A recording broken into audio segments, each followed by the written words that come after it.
My dear students, आप सभी का स्वागत है। Welcome to PPI tutorial. और आज की इस वीडियो में हम लोग करने जा रहे हैं आपका इंग्लिश का पैरामेडिकल का आपका प्रीवियस ईयर डीसीसी पीएम का। तो ये सारा आपका इंपॉर्टेंट क्वेश्चन है और मॉडल पेपर के जैसा भी इंपॉर्टेंट है क्योंकि प्रीवियस ईयर से क्वेश्चन आते हैं। और टेलीग्राम चैनल ज्वाइन कर लीजिए for the mock test and quizzes, ठीक है। सो नेक्स्ट चलते हैं हम लोग अपना सबसे मेन वर्क पे, क्वेश्चन सॉल्विंग। सो पहला क्वेश्चन हम लोग देख लेते हैं। पहला क्वेश्चन नंबर है कि the speech referred to as I have a dream related to। तो first of all my dear students, ये वाला question I have a dream, ये आपका क्वेश्चन आगे चल के 2019 में शायद और 18 में से 2 इयर्स में आपका शायद 2020 में भी रिपीट किया है। तो ये एक रिपीटेड क्वेश्चन है, ठीक है। ये रिपीट किया हुआ है, दोहराया हुआ प्रश्न है क्योंकि ये 2013 का है तो आगे चल के रिपीट हुआ है, ठीक है। और इस कहानी में, इस स्पीच में आपका मार्टिन लूथर किंग द्वारा दिया गया था। तो आगे चल के यही पूछा गया किसने दिया था, शायद 2020 में यही था, तो मार्टिन लूथर किंग ने दिया था। और इसमें कहा गया था रेशियल डिस्क्रिमिनेशन के खिलाफ, ठीक है। तो डी आपका ऑप्शन सही हो जाएगा, रेशियल डिस्टिंक्शन, ठीक है। इसमें ब्लैक और व्हाइट अमेरिकन के बीच में जो होता था रेशियल डिस्क्रिमिनेशन, उसके वजह से, ठीक है, भेदभाव होता था। तो इन्होंने कहा था कि मेरा एक ड्रीम है कि जब ये सब ना हो, ठीक है। तो ये पूरा एक स्पीच उन्होंने दिया था। वो वहाँ के बहुत बड़े नेता थे, तो उन्होंने ये स्पीच दिया था, ठीक है, अमेरिका में। तो यही इसका कहानी था कि जो मैंने आपको आगे चल के भी बता रखा है। तो इसका ऑप्शन नंबर बी होगा। तो ये रिपीटेड प्रश्न और क्वेश्चंस रिपीट होते हैं, इसलिए मैंने 2006 से अभी 2012 तक टोटल करा रखा है, जाके देख लीजिए। और साथ ही साथ 2015 से 20 तक कंप्लीट है, तो 16 तक, सॉरी 16 से 20 तक, तो इतना हो रखा है। इंग्लिश अच्छे से कर लीजिए। क्वेश्चंस 3 से 4 5 क्वेश्चंस आपके रिपीट होंगे, ठीक है। ओके, चलिए नेक्स्ट क्वेश्चन पे चलते हैं। सो नेक्स्ट क्वेश्चन पे चलते हैं। क्वेश्चन नंबर आपसे 2 क्या पूछ रहा है? A mad tea party is an extract from a book written by. So a mad tea party आपका एक बुक है जो कि लिखा गया है किनके द्वारा? नेहरू, टॉल्स्टॉय, लुइस कैरोल, कलाम। तो माय डियर स्टूडेंट, ये भी आपका रिपीटेड क्वेश्चन से आगे चल के ये रिपीट होगा 2016, 17 या 18 में, किसी में से एक ईयर में। अ मैड टी पार्टी के ऊपर 2 से 3 बार रिपीटेड प्रश्न आया है, तो ये भी आपका मैं रिपीटेड बोलूंगा। तो देख लीजिए, 2 क्वेश्चंस रिपीट हो चुका है 2013 का, आगे चल के रिपीट होगा। तो कितना इंपॉर्टेंट और कितना महत्वपूर्ण होता है कि आप प्रीवियस ईयर को अच्छे से करें। इसलिए मैं कहता हूं कि फिजिक्स, केमिस्ट्री, बायोलॉजी, इंग्लिश जितना भी मैंने प्रीवियस ईयर सॉल्व करा है, यानी 40 क्वेश्चंस में आपका यहाँ से प्रीवियस ईयर्स मैंने करा रखा है, 90 में आउट ऑफ 40 क्वेश्चंस का तैयारी। तो अगर यहाँ से आपका 10 से 15 भी रिपीट हो जाता है तो कितनी अच्छी बात है। 40 से 50 मार्क्स इजीली मिल जाएंगे आपको, 50 से 60 मार्क्स, सॉरी। तो इसलिए पूरा अच्छा से कर लीजिए। और इसका सही उत्तर क्या होगा? Louis Carol. कौन कहानी लिखे थे? लुइस कैरल और मैड टी पार्टी, ठीक है। मैड टी पार्टी एक स्टोरी है जिसको लुइस कैरल ने लिखा था। तो आप अच्छे से प्रीवियस ईयर कर लीजिए, यही एडवाइस है। एग्जाम से पहले कोई तैयारी नहीं है, कोई बात नहीं, सिर्फ प्रीवियस ईयर कर लीजिए। 40 मार्क्स का तो आपको तैयारी मेरे ही चैनल यानी आपके चैनल यहाँ से हो गया, ठीक है। तो आराम से आप लोग ये चीज कर लीजिए, ठीक है। आगे बढ़े नेक्स्ट क्वेश्चन के ऊपर, चलिए, ठीक है। सो हम लोग अब नेक्स्ट क्वेश्चन की ओर चलते हैं। Nehru ji in his letter to the daughter refer to Aryavarta as an Indu land, the meaning of Indu here was, ठीक है। तो आपको यहाँ पर बताना है कि एक नेहरू जी ने लेटर लिखा था डॉटर को अपना, refer to as Aryavarta as an Indu land, the meaning of Indu is. तो आर्यव्रता आपका एक संस्कृत प्रोनाउंसिएशन है। It is the term for the northern parts of Indian subcontinent, ठीक है। ये आपका नॉर्दर्न पार्ट जो इंडियन सब कॉन्टिनेंट का, उसमें एशियंट हिंदू में टेक्स्ट सच एज आपका सूत्रस वगैरह में लिखा हुआ था, ठीक है। और इसमें आपका इन्होंने खासकर बताया गया है कि ये आपका किस चीज के लिए यूज होता है? तो हाँ, ये आपका इंडिया के लिए यूज होता है। किस चीज के लिए? आर्यव्रत, आर्यभट्ट नहीं होते, आर्यवर्त हम लोग पुराना काल में बोलते थे, आर्यव्रत है ये, खासकर महाभारत काल में। तो आर्यव्रत के नाम से भी इंडिया को जाना जाता था, ठीक है।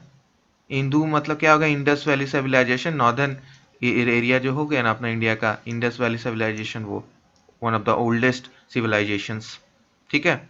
चलिए नेक्स्ट क्वेश्चन पे चलते हैं, और ये भी आपका रिपीटेड है। ठीक है, 3 क्वेश्चन अभी तक रिपीटेड हो गए। अब नेक्स्ट क्वेश्चन पे आ जाते हैं।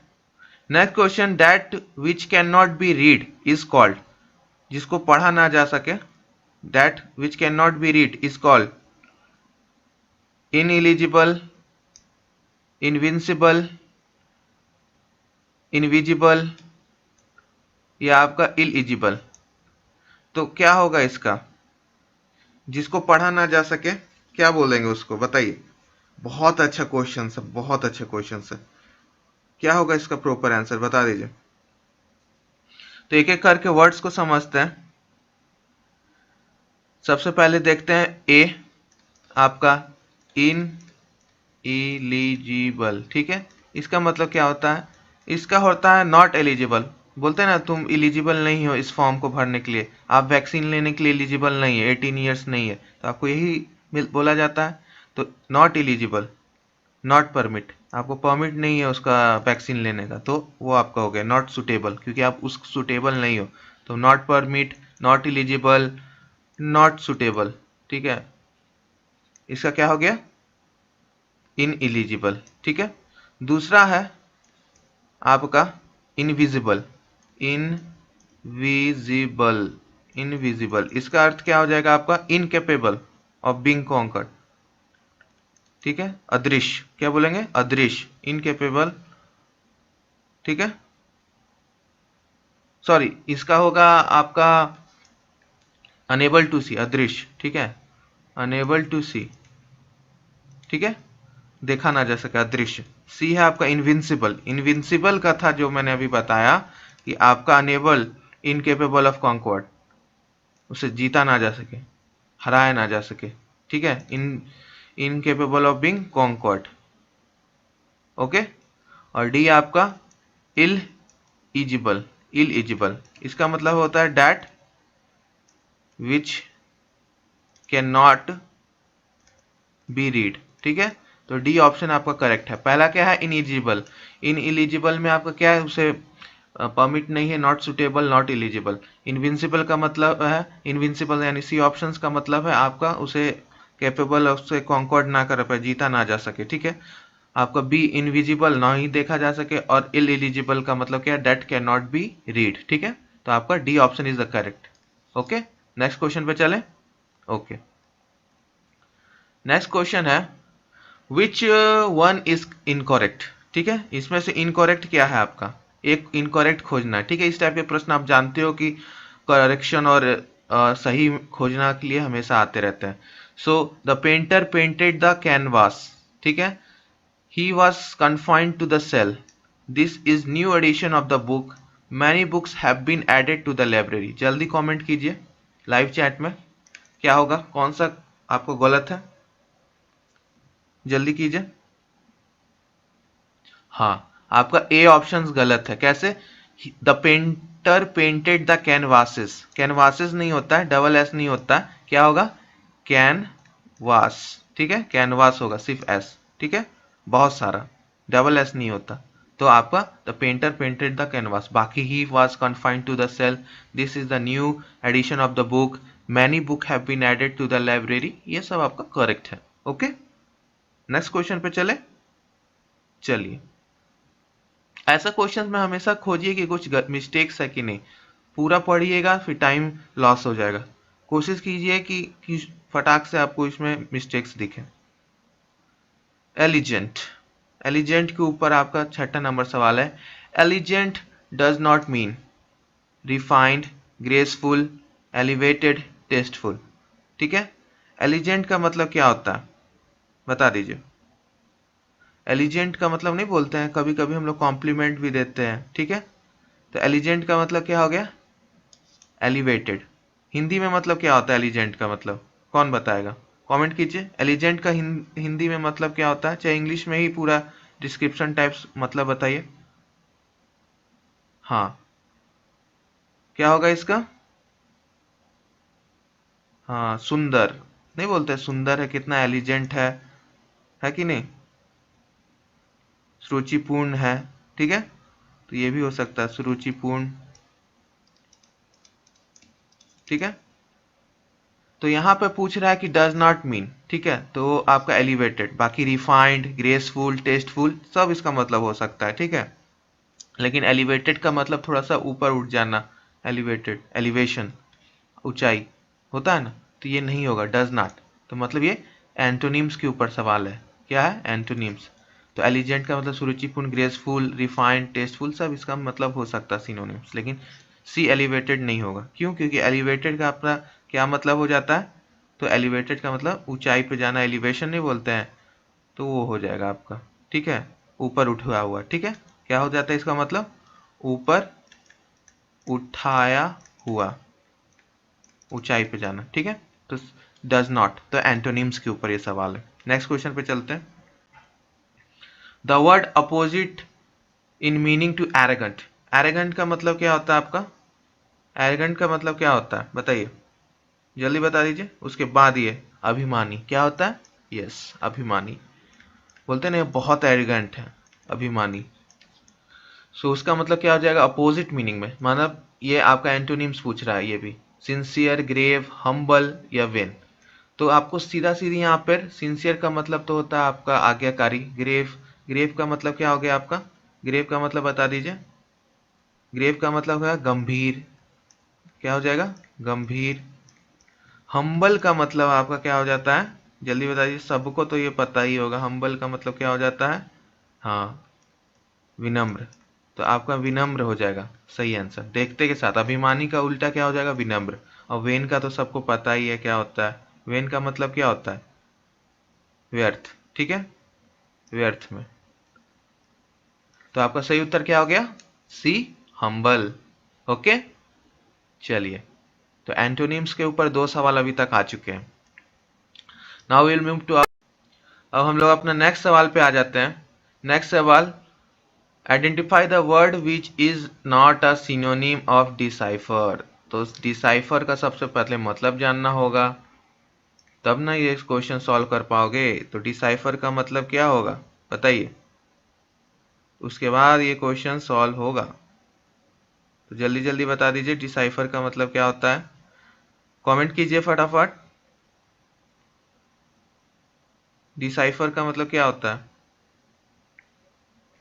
यस, डिसाइफर का मतलब क्या होता है? समझाना, पढ़ाना, ठीक है, पढ़ाना या आपका समझाना, समझने, ठीक है। तो ट्रांसलेट, चीट, इंटरप्रेट, सॉल्व, ठीक है। तो यहाँ पर साफ साफ हमें शब्द दिख रहा है कि कौन सा आपका सिनोनिम नहीं होगा, नहीं है, नॉट याद रखना। तो आपका चीट, चीट होगा, ठीक है, क्योंकि ट्रांसलेट भी वही चीज हो गया, अनुवाद करना, इंटरप्रेट भी कर मतलब वही हो गया, सॉल्व भी करना वही हो गया, समझाना। लेकिन चीट का मतलब तो चीटिंग होता है, तो आपका नॉट में सीधा सीधा चीट चला जाएगा, ठीक है। क्वेश्चन नंबर 8 का बी। और देखिए ऐसा क्वेश्चन जब भी आए ना, तो आप देख लीजिए कि वर्ड्स मिलाइए कि डिसाइफर है तो समझाना होता है, तो आपको पूरा सबका मीनिंग्स भी नहीं पता होगा ना, तो आपको चीट दिख रहा है ना, आप चीट के लिए सीधे जाओ, क्योंकि आपको लग रहा है कि हाँ चीट का मतलब तो दूसरा चीज हो रहा है। तो यहाँ पे नॉट सिनोनिम्स पूछ रहा है, ठीक है, सेम मीनिंग ना हो, तो यहाँ पे एंटोनिम्स, सीधा सीधी तीसरा एंटोनिम्स ये पूछ रहा है। वर्ड देख रहे हो, नॉट सिनोनिम लगा के सीधे एंटोनिम्स पूछ रहा है, ठीक है।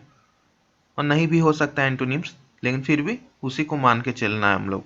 नेक्स्ट क्वेश्चन पे चलते हैं। The antonyms of accumulate. Antonyms of accumulate क्या हो जाएगा आपका, जल्दी बता दीजिए। तो आपको एक्यूमुलेट का मतलब क्या होता है? जमा करना, यही ना होता है, एक्यूमुलेशन होता है ना, एक जगह जमा करना, ठीक है। तो एक्यूमुलेट का मतलब क्या हो गया आपका? संचयन, संचयन, ठीक है। तो आपका सबसे पहले वर्ड का मतलब देख लेते हैं क्या होता है, जल्दी बता दीजिए क्या होगा। तो इसका ए यानी आपका SQUANDER, स्क्वेंडर का मतलब क्या हो जाता है? गवाना, ठीक है। ए मास का मतलब क्या होता है? ए मास का मतलब क्या होता है आपका, बता दीजिए। ए मास का मतलब क्या होता है आपका? जमा करना, जमा करना। कलेक्ट का मतलब भी क्या होता है आपका? इकट्ठा करना। स्टोर का मतलब भी क्या होता है? एक जगह इकट्ठा करना। तो आपका स्क्वेंडर यानी गंवाना, सीधा सीधी हमको एंटोनिम्स दिख रहा है, इधर जमा करना है, इधर गंवाना है, इकट्ठा करो, इधर गंवा दो। तो आपका स्क्वेंडर आपका 9 का ए हो जाएगा। करेक्ट है। आगे बढ़े। सभी को समझ में आ रहा है ना? लाइक एक बार कर दीजिए। अच्छा लग रहा है सेशन तो क्लास। चलिए नेक्स्ट क्वेश्चन पे चलते हैं और अच्छे से प्रीवियस ईयर कीजिए, अच्छा जाएगा एग्जाम, नर्वस मत होइए। ठीक है सभी। Fill the correct word in this is a religious, fill in the blanks out of the following choice. Fill the correct word in this is a religious out of the following choice. तो आपको यहाँ पे correct word choose करना है। Right, right, right, manner. क्या होगा आपको सही उत्तर बता दीजिए। Out of the following choice आपको सही बताना है कौन सा इसमें होगा। तो यहाँ पर आपका राइट हम लोग कहाँ पे यूज करते हैं? तो प्लेस के लिए, कोई भी प्लेस के लिए। ठीक है आपका। फिर आपका ये राइट कहाँ पे यूज करते हैं आपका? तो आपका उत्सव वगैरह के लिए। ठीक है उत्सव वगैरह के लिए। और ये राइट तो आपको पता ही है, दंगा। ठीक है ये तो गलत चीज है। और आपका मैनर क्या होता है? कैसल। ठीक है तो यहाँ पे करेक्ट क्या हो जाएगा? राइट। उत्सव मनाने के लिए this is a religious right, हमारा रिलीजियस राइट है। ठीक है क्या बोलते हैं? अनुसंधान भी शायद इसको बोलते हैं। तो 10 का आपका बी हो जाएगा। ओके चलिए नेक्स्ट क्वेश्चन पे चलते हैं। विच इज करेक्टली स्पेल्ड, इसमें कौन सा आपका करेक्टली स्पेल्ड है? Occurred, parallel, occasion, heredity. इसमें करेक्टली का स्पेल्ड कौन है? ठीक है करेक्टली स्पेल्ड तो अकर्ड आपका सही है। ठीक है पैरेलल आपका गलत है। पैरेलल का क्या होगा? PARALLEL parallel. ओकेजन भी आपका गलत है। ओकेजन का क्या होगा? OCCASION occasion.